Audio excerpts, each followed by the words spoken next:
The heavy silence of Margaret's mansion weighed upon Rachel's shoulders as she stepped through the imposing oak doors. The late afternoon sunlight filtered weakly through stained glass windows, casting kaleidoscope shadows across marble floors that seemed to whisper with every step she took. "Just water the orchids and leave," Rachel muttered to herself, remembering Michael's instructions. Simple enough. But nothing had been simple since marrying into this family. Margaret, with her perpetually pursed lips and eyes that seemed to dissect Rachel's every movement, had made her feelings clear from the first day they met.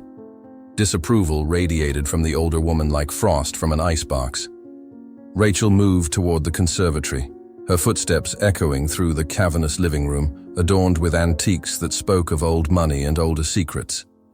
The orchids, delicate and otherworldly, stood in perfect arrangement, their exotic beauty incongruent with the cold atmosphere of the house. As she tended to them, Rachel couldn't help but wonder if Margaret lavished more care on these plants than she ever had on her own son. "She loves these flowers more than she's ever loved me," Michael had once said, his voice casual but eyes betraying the wound beneath. Water dripped from the crystal mister onto a pristine white petal. Rachel watched it roll down like a solitary tear. Her task complete, curiosity pulled Rachel deeper into the mansion. She'd never had the opportunity to explore without Margaret's hawkish gaze following her. The west wing beckoned, a corridor she'd glimpsed but never traversed. The floorboards creaked beneath her feet as the hallway darkened, the grand windows giving way to narrow, frosted panes that allowed only the most determined light to enter.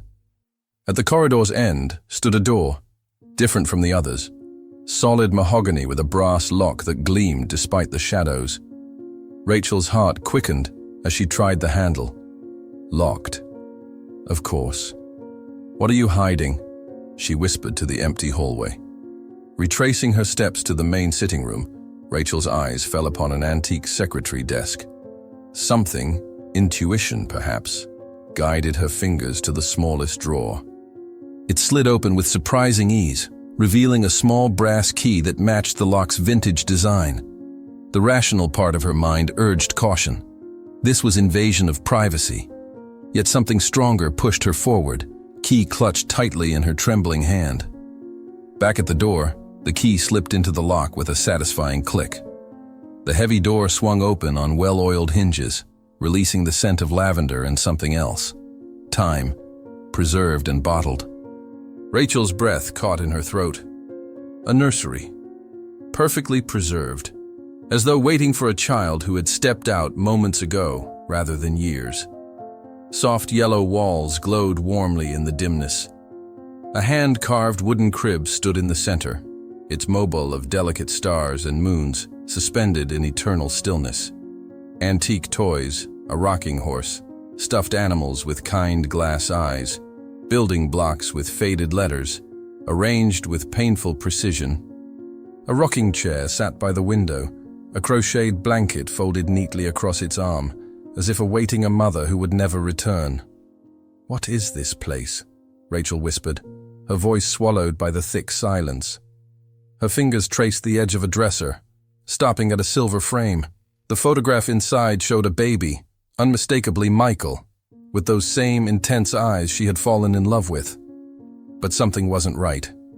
Turning over the frame, she pried open the back and removed the photograph. There, in elegant script on the reverse, Daniel, 3 months. Daniel. Michael had never mentioned a brother, never mentioned anyone named Daniel. The sound of a car in the driveway jolted Rachel from her trance. Margaret was returning. With shaking hands, she slipped the photograph into her pocket, closed the nursery door, and locked it, returning the key to its hiding place with seconds to spare before the front door opened. "Did you water the orchids?" Margaret's voice cut through the air, sharp as a surgeon's blade. "Yes, Mrs. Margaret. Just as Michael asked," Rachel replied, fighting to keep her voice steady. Margaret's eyes narrowed slightly, as if sensing disturbance in her carefully maintained order. "You look flushed. Are you feeling well?" "Just the heat," Rachel lied, the photograph burning against her skin through the fabric of her pocket. As she drove home, Questions multiplied in Rachel's mind like cells dividing. By the time she arrived at their apartment, only one remained, pulsing with urgency as she heard Michael's keys in the door. "Michael." Her voice strange to her own ears as she held out the photograph. "Who is Daniel?" The photograph trembled between Rachel's fingers as she held it out to Michael. Time seemed to slow as his eyes focused, narrowed, then widened with bewilderment. The color drained from his face like water from a broken vessel. "Where did you find this?"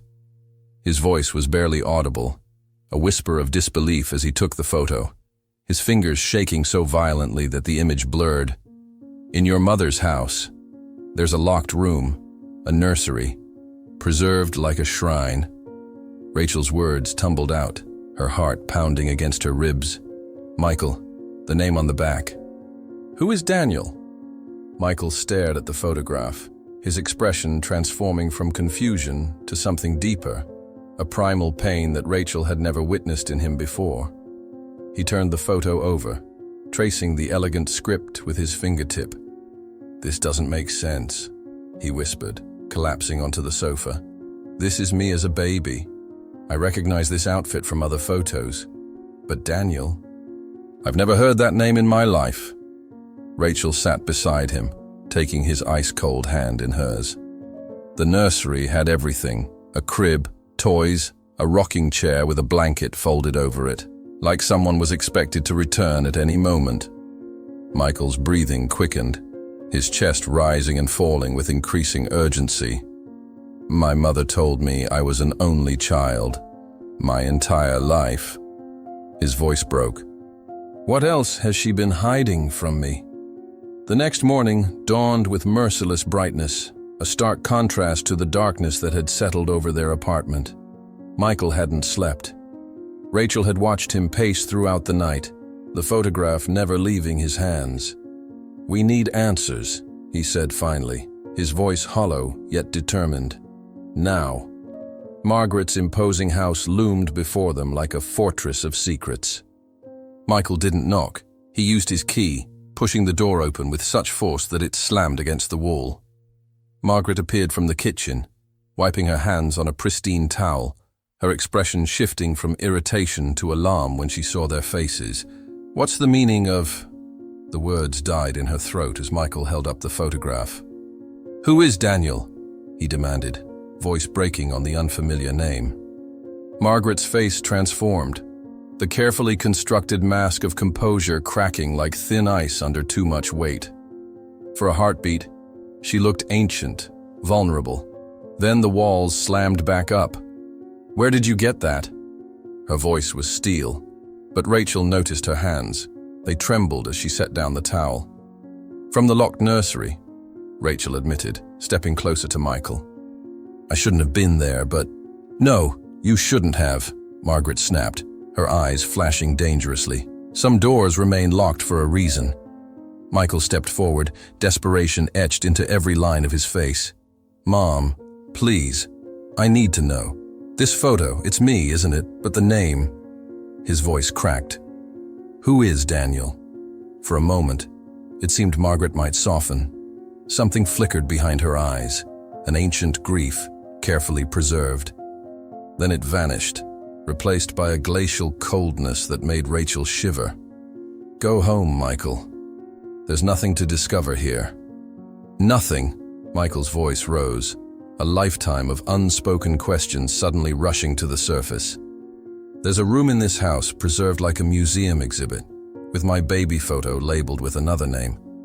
And you tell me there's nothing." Margaret turned away, her spine rigid as she moved toward the staircase. "Mom!" Michael shouted, the word echoing through the cavernous house. "Tell me now, that baby in the photo, is it me? Who is Daniel?" Margaret stopped, one hand on the banister. When she turned, her eyes were empty pools, devoid of light or warmth. "Forget what you saw," she said, each word dropping like a stone into still water. "Some truths kill." She ascended the stairs without another word, leaving them in the crushing silence of the foyer. "She's hiding something," Rachel whispered, wrapping her arm around Michael's waist as he stood frozen, staring after his mother. Something that's eaten her alive for years. Michael's jaw tightened, determination replacing the shock in his eyes. If she won't tell us, we'll find out ourselves. He turned to Rachel, his gaze intense. That room, you said it was like a shrine. What else did you see there? Rachel closed her eyes, recalling details. It was perfectly preserved, like time stopped. There were toys, a crib, a rocking chair. Then that's where we start, Michael said, his voice low with resolve. If my mother won't give us answers, perhaps the room will. As they turned toward the locked corridor, Rachel felt a chill pass through her body. Whatever truth waited beyond that door had the power to shatter everything Michael believed about himself, about his family. Some doors, once opened, could never be closed again. The grandfather clock in Margaret's hallway struck noon, its resonant chime echoing through the empty house. Rachel pressed her ear against the massive oak front door, listening for any sound of movement inside. "She's gone," she whispered to Michael, who stood beside her, shoulders tense, jaw set with determination. "I saw her car leave 20 minutes ago. Thursday is her bridge club day. She won't be back for hours." Michael inserted his key with steady hands that belied the storm in his eyes. The house received them in silence, dust motes dancing in shafts of sunlight that streamed through tall windows. "Where do we start?" he asked, his voice unnaturally calm. Rachel took his hand, leading him toward the forbidden nursery. The room itself didn't give us enough answers. "We need to look deeper." They passed the locked door that had started everything, but didn't stop. Instead, Rachel guided them to Margaret's study, a sanctum she'd glimpsed only once before, when Margaret had retrieved a document during their wedding preparations. "If there are records, they'll be here," Rachel said, pushing open the heavy door. The study smelled of leather-bound books and the faint trace of Margaret's signature perfume, roses with an undercurrent of something bitter.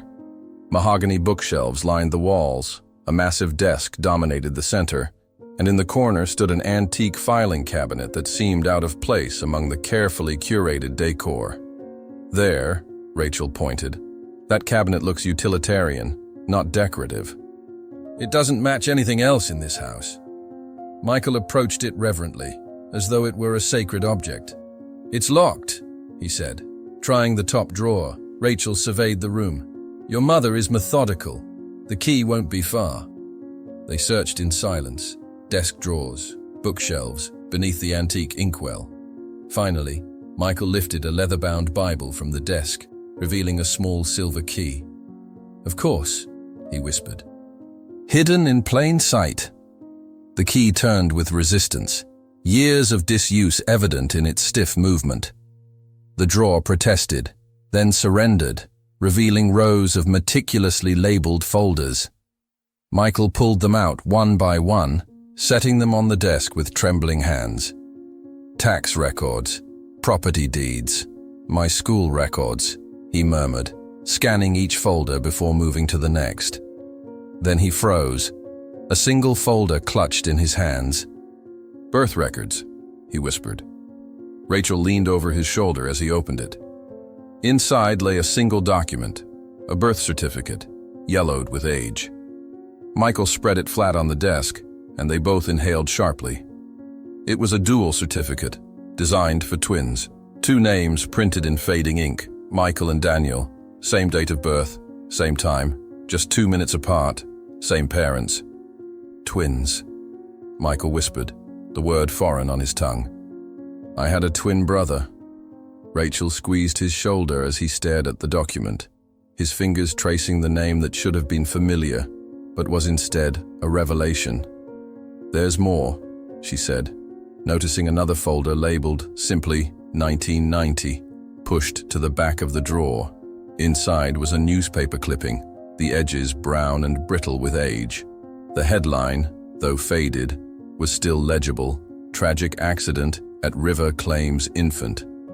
Mother survives, car plunge." Michael read aloud, his voice increasingly hollow with each word.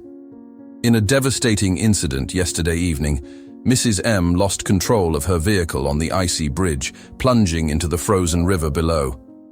Rescue workers recovered the mother and one infant, but despite extensive search efforts, the second child could not be located and is presumed to have been swept away by the current. The newspaper slipped from his fingers, floating to the carpet like a fallen leaf. "Daniel," he whispered, the name a prayer on his lips. "My brother drowned in that river." Rachel gathered the clipping, studying the grainy photograph of the river scene, rescue workers, the twisted guardrail, Margaret being loaded into an ambulance, a small bundle clutched to her chest. "You were that bundle," she said softly. "She saved you." Michael collapsed into the desk chair, his face ashen. "All these years, I had a brother I never knew existed. A twin, part of me." His voice broke. "And she never told me. Never even hinted." As they continued searching, they discovered more hospital records. A death certificate for Daniel, with body not recovered, noted in the margins. Grief counseling appointments for Margaret, that stopped abruptly after 3 sessions. "She couldn't bear it," Rachel said, piecing together the narrative from the fragments before them. "She shut down, locked away not just the memory, but any evidence that he existed." "Except the room," Michael said. She couldn't bear to dismantle it either. The sound of a car door slamming outside jolted them from their archaeological dig into the past. Through the window, they saw Margaret ascending the front steps, hours earlier than expected. "We need to put everything back," Rachel urged, hastily gathering the documents. But when Margaret opened the study door, they stood frozen, Michael still holding the birth certificate, Rachel with the newspaper clipping, evidence of their intrusion undeniable. Margaret's eyes moved from their faces to the documents in their hands. For a moment, she seemed about to rage, to order them out. Instead, something crumbled within her. The rigid posture collapsed, the stern mouth trembled, and Margaret, the unbreakable Margaret, looked suddenly old and infinitely fragile. "I had a brother," Michael said, not a question but a statement filled with decades of absence. "I had a twin brother, and you never told me." Margaret's hand found the door frame for support, her knuckles white with pressure. When she spoke, her voice was barely audible. "You were never supposed to know." The living room stood frozen in tableau, Margaret gripping the doorframe, Michael clutching the birth certificate, Rachel with the yellowed newspaper, as the grandfather clock ticked away seconds that felt like hours. Outside, a distant rumble of thunder heralded an approaching storm. "You were never supposed to know," Margaret repeated, her voice gaining strength as she stepped into the room. "Some secrets are meant to stay buried." "Buried?" Michael's voice cracked. "Like my brother. Like half of who I am." Margaret moved to the window, staring out at the darkening sky as though searching for words in the gathering clouds.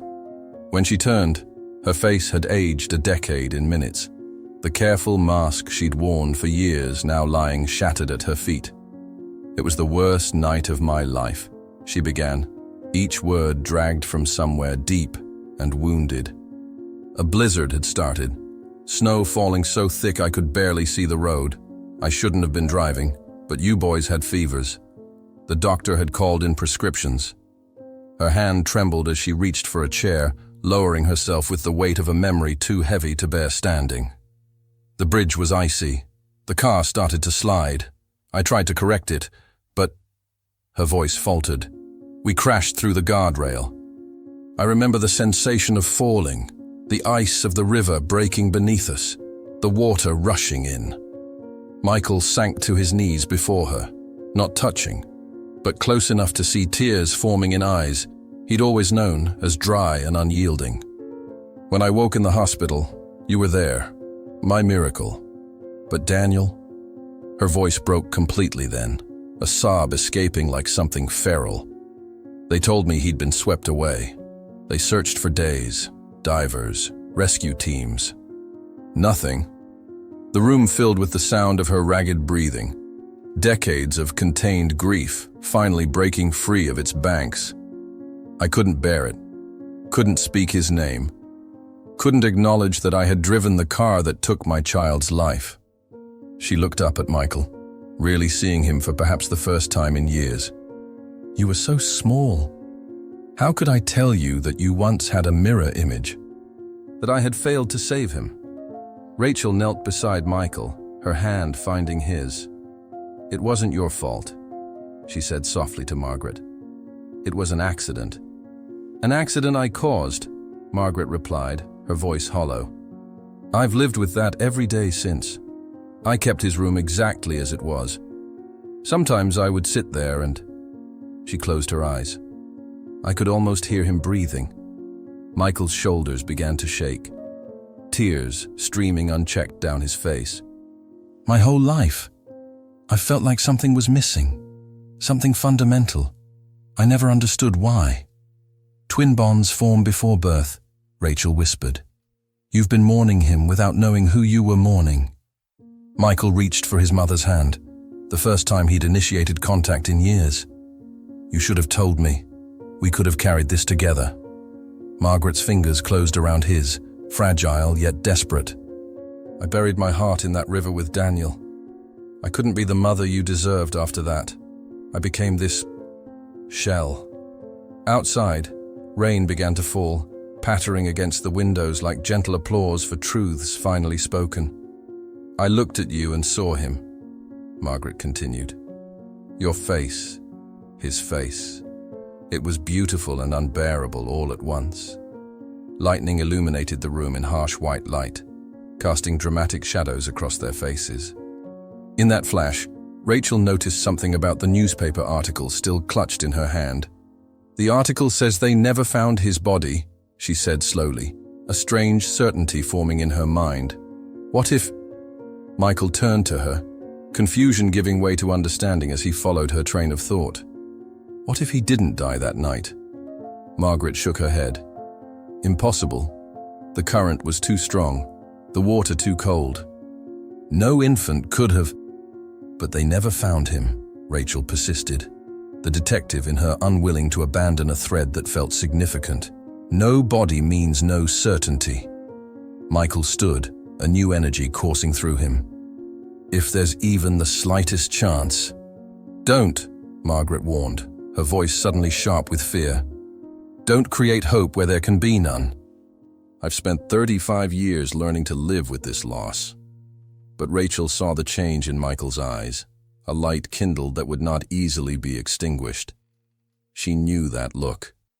It was the same determination that had drawn her to him, the resolve that didn't yield to impossibilities. Michael and Rachel exchanged a glance heavy with unspoken understanding. The photograph, the empty nursery, the missing body, pieces of a puzzle they couldn't yet fully see, but could feel taking shape between them. We need to know, Mom, Michael said gently. I need to know. Storm clouds gathered outside, mirroring the turbulence within the room. 3 lives, forever altered by one icy night, stood at another precipice of change. Rachel squeezed Michael's hand, her voice barely audible above the rain, but filled with possibility. What if he's still out there? What do you think happens next? Is Daniel truly alive after all these years? Share your theories in the comments below. The next chapter is in the card above. If it's not available yet, it will be on the channel the day after tomorrow. Thanks for watching.